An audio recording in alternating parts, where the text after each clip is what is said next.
They did attack the house, enter the house, and brutally killed the appointed governor, Charles Bent, and even scalped him. The judge for the trial, his son was one of the individuals that had died in the violence. You could call it a mock trial or kangaroo court, whatever, but it was a trial that was held, and they were convicted and sentenced to hang on the Taos Plaza, which is where we are standing now. Hi, welcome to Death Row Stories. I'm in Taos, New Mexico, and this was the house of the United States Governor of New Mexico Territory. His name was Charles Bent. In 1847, indigenous and Hispano rebels came here, shot him with arrows, and scalped him in front of his family. Several days after he died, 28 people were executed on Taos Main Square. This episode of US history is called the Taos Revolt, but it might not be a great name. I'm heading to the Central Square to meet Bob Romero. He was president of the Taos County Historical Society, and he wrote a history book about Taos. Hanged in the square, America's forgotten mass execution. Taos Plaza, 1847, rebels rose in defiance. Scalped the governor, arrows flying, sparks of resistance. Hello, US cannons Bob. roared, kangaroo Hello. court Thank sealed you their very much fate. for 28 receiving me swung from here trees, on the history's Central hidden Square of Taos. What do you think of the plaza? It's magnificent. These adobe buildings, they're really very nice. I came here already 2 or 3 times, and I really love that city. But what most of the people and most of the tourists don't know is that about 28 people, we don't know exactly how many, were executed on that square, right? Correct. That's an event that happened, and not real well-known event around the country, but in New Mexico it is known. In particular in Taos, it's an event that still people talk about and have questions about. Nothing is left from those executions because they were not hanged on these trees, right? No, these trees are more recent than that far back, but trees similar to what exists today were used for those hangings. First question, in which country were we here in 1847? We were still under the sovereignty of Mexico, even though the United States had invaded New Mexico in the summer of 1846 and had taken military control over New Mexico. This territory will become officially American only 1 year later in February 1848, right? Correct. In February 2nd of 1848, the Treaty of Guadalupe Hidalgo was signed to conclude the Mexican-American War that had started in 1846. When we were under the Mexican rule here, what was the relationship between what we call the Hispanos and the Native Americans, and in particular, the Pueblo people? There was a very cordial relationship that existed because the century before that, the area had been under severe attacks by the nomadic tribes, including the Comanche, Apache, Navajo, and Ute. And so the people here banded together, the people from the Pueblo and the Hispanos from Taos and northern New Mexico to as part of their security to protect themselves. In January 1847, indigenous and Hispanos joined to protest. Can you tell us what happened exactly? There were some concerns about what had happened with the invasion of the Army of the West in June of 1846. A group that was led by Tomasito Romero from the Taos Pueblo and a group from the downtown area here in Taos led by Pablo Montoya got together to protest some of the concerns that they had. I guess you could have considered them a very irate group of people, and Governor Bent had just arrived from Santa Fe. He had just been named the first American governor shortly after the invasion of 46. And so they went to the governor's house. His wife was there and family. And so they did attack the house, enter the house, and brutally killed the appointed governor, Charles Bent, and even scalped him. And several other individuals were also killed at that time. So that was what started the precipitated the violence, and then it would continue. During all these events, how many people were protesting against the United States? There were quite a lot, uh, up to as much as 1,000 people gathered together later on in after the initial events that actually were formed into a military group at that time. So the actual active people were over 1,000, but the sentiment was throughout the community and concerns about what was going on. Let's talk about the different reasons that led these people to protest and to kill the US governor. First of all, there was maybe national pride. They felt they were invaded by a foreign country. Pride was definitely a part of it because when Stephen Watts Kearny had come in with Army of the West in June of '46, there was no resistance. The sitting governor then, Manuel Armijo, actually decided to flee south to Mexico and took even military personnel with him and his family. And so he left New Mexico defenseless. So that's why in the history accounts it stated that Kearny took over New Mexico without firing a shot.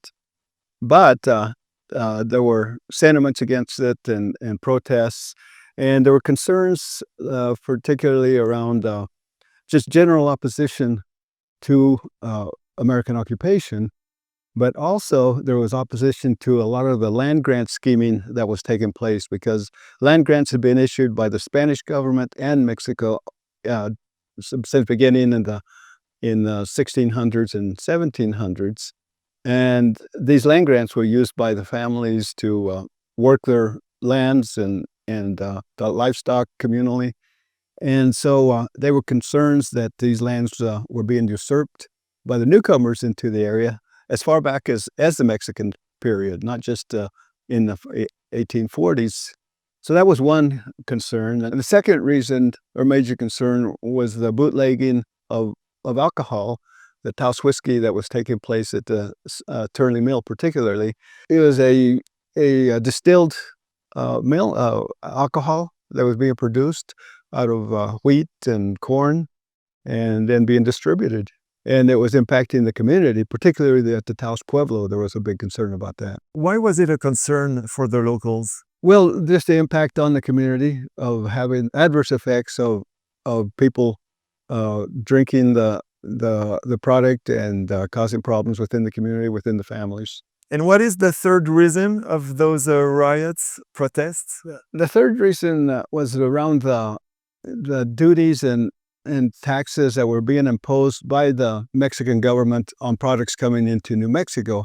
Because prior to Mexican sovereignty, which happened in 1821 with Mexican independence from Spain, Spain controlled its borders very strictly and rigidly and didn't allow goods to come in.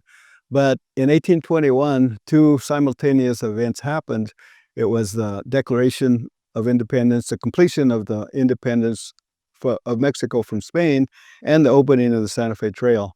So basically, that's when these import goods started coming down the Santa Fe Trail. And it included some good projects, some good products like glass and metal tools and whatnot. But the main point is that the Mexican government imposed duties and tariffs and excise taxes on these goods coming in. But what would happen is they would come down Santa Fe Trail into Las Vegas, and they wouldn't go to Santa Fe. And so they were able to bring these products into Taos without paying these taxes. Avoidance of paying these is what was happening. American people were bringing things here without paying any taxes, right? Well, if they got to Santa Fe, the duties were usually collected, but there were other ways that they were using to get around paying these taxes. It was protesting the avoidance of paying the taxes by the Americans coming in with their supply wagons. How did the U.S. Army react to this killing and those protests? Colonel Stephen Watts Kearny had come into New Mexico in June, but his orders were really to continue on to California to also take and conquer California, which ultimately did happen also. But he left Colonel Sterling Price in charge of the military in Santa Fe. So a group from Santa Fe were formed after the event in Taos on January 14th, 1847. And it included military Missouri volunteers, mountain men, and it was about a group of 250 to 300. And they came into Taos early February, and there were about 2 feet of snow on the ground, so it wasn't easy to get up here. But they made it here, including bringing howitzer cannon that could fire 8-pound cannonballs. And so they had a lot of heavy artillery with them, and came into Taos. And on February 3rd of 1847, they marched to the Pueblo. And it's interesting that they didn't just stop here in Taos at the Plaza, or even in Ranchos, where there is a big church also. But they marched to the Pueblo, and there was a day or two of some military action. But then they at one point began to bomb the church at the Pueblo, the San Jeronimo Mission Church, and many people died, including women and children. And that pretty much ended the violent events that occurred, at least in Taos. But ultimately, there was also a trial, right? Yes. In the aftermath, it was a couple months later, actually, in April, that the trials took place. I guess some also in February. But a number of men, particularly the ringleaders, were rounded up and put on trial. It wasn't what we would consider a trial that we would expect under the Constitution of the United States, so guaranteeing a trial by jury and a trial by your peers. But a trial was held, and most of the individuals were charged with murder, but there was one individual who was tried for treason, which was interesting because we were still under Mexican sovereignty at that time. All the people here were still Mexican citizens until not just the signing of the Treaty of Guadalupe Hidalgo in February 2nd, 1848, but according to the treaty, it was 1 year later they would become citizens. So the person should never have been tried for treason, but he was, and the rest were tried for murder. For the murder of the governor. Murder of the governor and other individuals that died, and there were about 6 or 7 in the Taos area.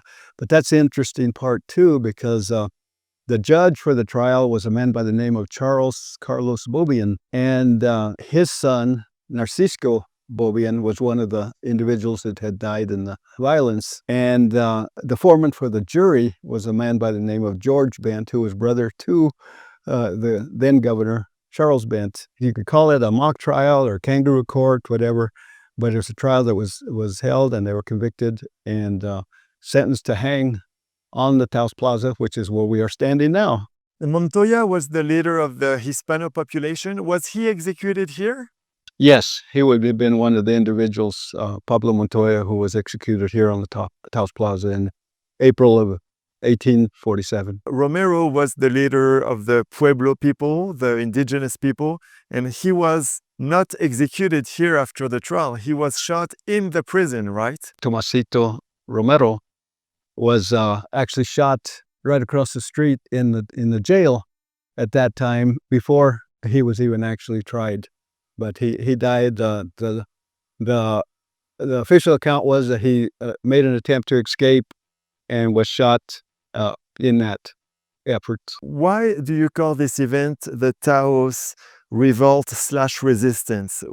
Why not the Taos revolt, as it's commonly named? If you look at it, it doesn't fit the definition of a revolt, because a revolt is an uprising against the sitting government. At that time, it was Mexico. So this one wasn't against Mexico. The 1837 revolt was, but this one was against the American invasion of 1846.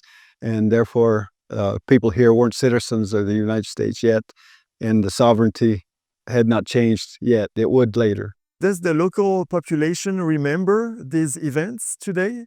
They do, and more so when you look at New Mexico history, and Taos history, if they're particularly interested in studying it. There are a number of books. I have my own book. Several books I have reviewed and researched more about this event in 1847. But on a national level, it's not very well known. Thank you. I hope you enjoyed this short episode. I thought it was interesting for a change to explore the death penalty through the lens of this unique US history event. I can produce new videos, but I need your help to bring them to a wider audience. So please subscribe to the channel, share them, like them, comment them. If you're listening to the podcast, it's also important that you subscribe. Thank you so much for being part of this project. See you. Hanged in the square, America's forgotten mass execution. Taos Plaza, 1847, rebels rose in defiance. Scalped the governor, arrows flying, sparks of resistance. U.S. cannons roared, kangaroo courts sealed their fate. 28 swung from trees, history's hidden hate.